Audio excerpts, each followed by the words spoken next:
Backbone is a JavaScript library that provides helpful types for building and organizing rich JavaScript interfaces. It's not a framework. The common distinction between frameworks and libraries is frameworks call your code and you call libraries. Another way to think of that is that frameworks control how you design your app. They specify things like where you put what files, what you can do, and how you do it. That's great for getting started, and it's great for getting things done quickly, but it's terrible for flexibility. Libraries provide some useful features, and then you're on your own.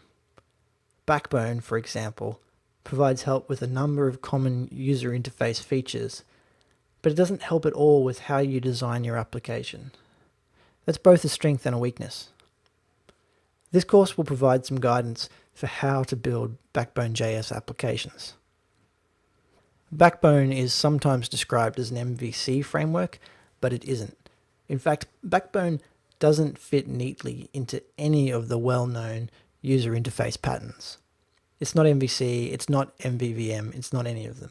It's a whole new pattern designed specifically for the web and interactive client-side applications.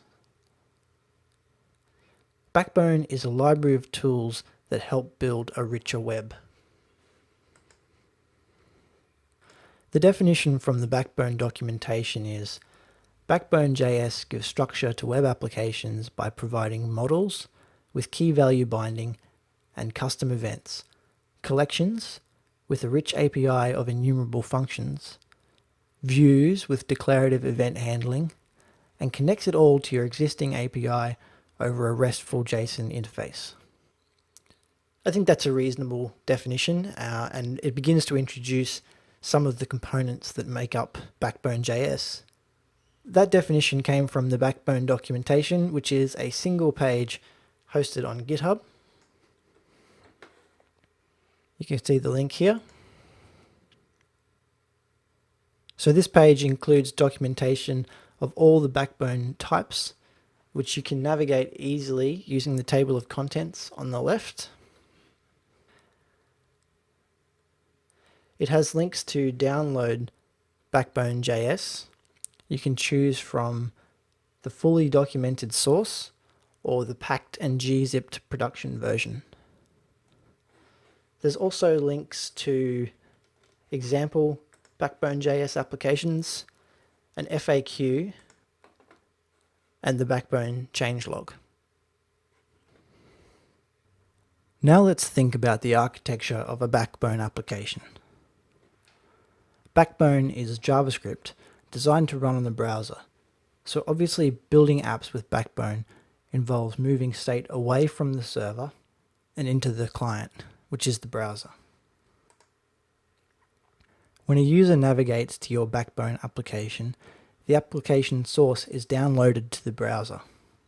Your client-side application consists of routers for handling page transitions, views for rendering models, models for representing the data in your application, and collections for managing many models. The server's responsibility is to serve the initial application and then to provide the RESTful web services for the client-side models. The server and the client exchanged serialized models as JSON data over the HTTP protocol. What do you think are some of the pros and cons of this architecture?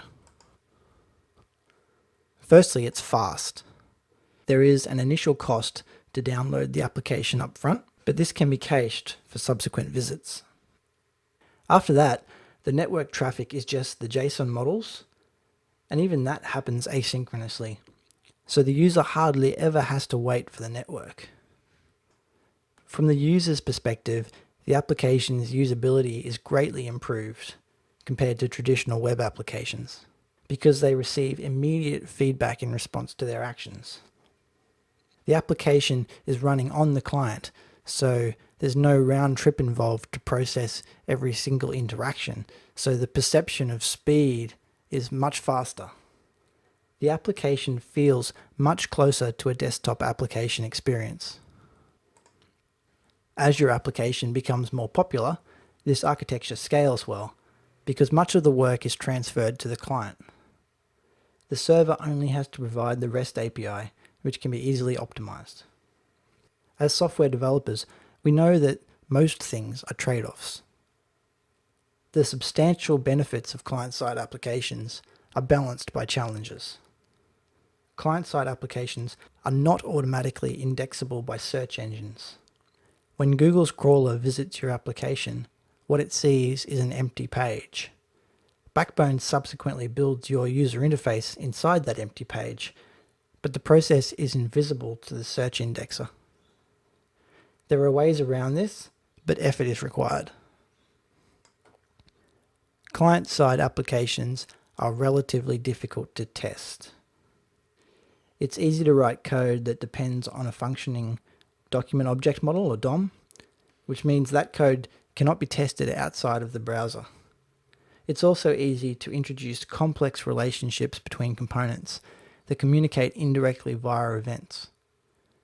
To test such components requires carefully breaking them apart. And finally, client-side code has some unfortunate security implications. Users of your applications have the source code, and they're free to debug your program and modify it as they please. This must be taken into consideration, and security must be enforced by the server.